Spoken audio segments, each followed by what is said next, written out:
दोस्तों, आज की हमारी कहानी है बदल दिया भाग्य। भारत के दक्षिण में केरल प्रांत में बहुत पहले एक राजा राज करता था। उसका नाम था सैमसन। सैमसन एक न्यायप्रिय राजा था। उसका यश दूर दूर तक फैला हुआ था। राजा के महल के पिछवाड़े एक बहुत बड़ा और पुराना सूखा वृक्ष था। राजा उसे कटवाने के लिए अनेक प्रयास कर चुका था, पर पेड़ ताकि कटने का नाम ही नहीं लेता था। आखिर राजा ने घोषणा कर दी कि जो भी उस वृक्ष को काट देगा उसे राजकोष से 1000 स्वर्ण मुद्राएं पुरस्कार स्वरूप में दी जाएगी। अनेक व्यक्ति तेज कुल्हाड़ी, आरी आदि लेकर उस वृक्ष को काटने के लिए आए। वे खूब मेहनत करके उस वृक्ष को काटते। वृक्ष थोड़ा सा कट जाता, पर बीच में जब वे अपनी थकान दूर करने के लिए इधर उधर चले जाते तो वापस आकर वृक्ष फिर से ज्यों का त्यों ही हो जाता। आखिर में उन्हें हार माननी पड़ती। केरल में ही जैक नाम का एक दुबला पतला गरीब लकड़हारा रहता था। वह बहुत मेहनती और ईमानदार था। उसके साथ उसकी पत्नी भी लकड़ी काटने में उसकी मदद किया करती थी। उन दोनों ने भी अपनी किस्मत आजमाने की सोची और राजमहल के पिछवाड़े का वृक्ष काटने के लिए वहां पहुंच गए। राजा ने उन्हें देखकर कहा, तुम तो बहुत दुबले पतले हो, इतना बड़ा पेड़ नहीं काट सकोगे। तुमसे पहले बहुत बड़े पहलवान अपना भाग्य आजमा कर लौट चुके हैं। पर जैक ने राजा से प्रार्थना की कि उसे भी एक बार अपना भाग्य आजमाने की इजाजत दी जाए। राजा ने इजाजत दे दी। जैक पेड़ को काटने लगा। कई घंटे की मेहनत के बाद वह बहुत थोड़ा सा पेड़ काट पाया। जब थक गया तो औरों की तरह वह भी आराम करने के लिए बैठ गया। जब तक उसने अपनी थकान दूर की, कटा हुआ पेड़ फिर से पहले जैसा हो गया। 2 बार ऐसा हुआ, लेकिन जैक ने हिम्मत नहीं हारी। आखिर उसे एक तरकीब सूझ गई। उसने फिर से कई घंटे मेहनत करके पेड़ काटा। जब वह पेड़ काटते काटते थक गया तो उसने अपनी पत्नी को पेड़ काटने को कहा। अब उसकी पत्नी जैनी पेड़ को काटने लगी। जैनी के थक जाने पर जैक पेड़ को काटने लग गया। इस प्रकार दिन रात लगातार पेड़ काटते रहने से 4 दिन में ही वह पेड़ कट गया।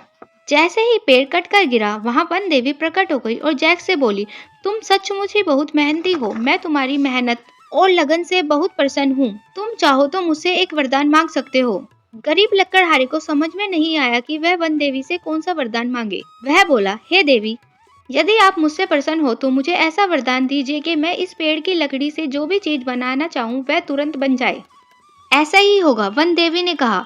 तुम इस वृक्ष की लकड़ी से जो भी चीज बनाओगे वह बहुत ही सुंदर बनेगी। वह कला का अद्भुत नमूना होगी। ऐसा कहकर वन देवी अदृश्य हो गई। उधर महल में शोर मच गया कि वृक्ष कट गया है। यह सुनकर राजा के सैनिक वहां पहुंचे और जैक और जैनी को सम्मान पूर्वक राजमहल ले आए। राजा ने जैक को 1000 स्वर्ण मुद्राएं देने का आदेश दिया। जैक ने कहा, राजन, मेरे निवेदन है कि मुझे स्वर्ण मुद्राएं देने के स्थान पर आप मुझे यह कटा हुआ वृक्ष दे दे और इसे मेरे घर पहुंचाने की व्यवस्था करा दे। सारे दरबारी जैक की बात सुनकर हंसने लगे, परंतु राजा ने जैक की प्रार्थना स्वीकार कर ली और वह कटा हुआ वृक्ष जैक के घर पहुंचा दिया गया।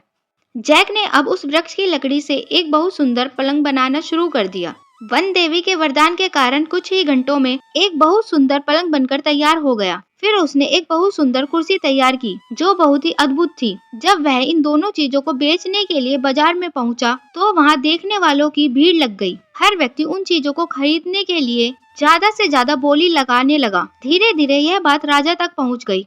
राजा और रानी ने उस पलंग और कुर्सी को देखने के लिए उन्हें राज दरबार में मंगवाया तो जैक इनकार न कर सका। रानी उन दोनों को देखकर इतनी खुश हुई कि उसने राजा से मुंह मांगे दाम देकर दोनों चीजें खरीद लेने का आग्रह किया, परंतु जैक कुछ न बोला। जैक की बनाई कुर्सी किसी परीलोक के सिंहासन से कम नहीं लगती थी और पलंग, वह तो देवराज इंद्र पलंग के से भी सुंदर प्रतीत होता था।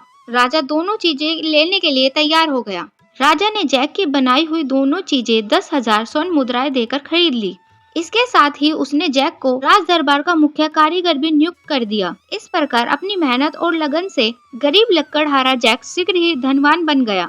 किसी ने सच ही कहा है, इंसान अगर साहस, मेहनत और लगन से काम करे तो वह अपने भाग्य को भी बदल देता है। दोस्तों, अगर आपको हमारी कहानी अच्छी लगे तो हमारे चैनल को लाइक कीजिए, शेयर कीजिए और सब्सक्राइब कीजिए।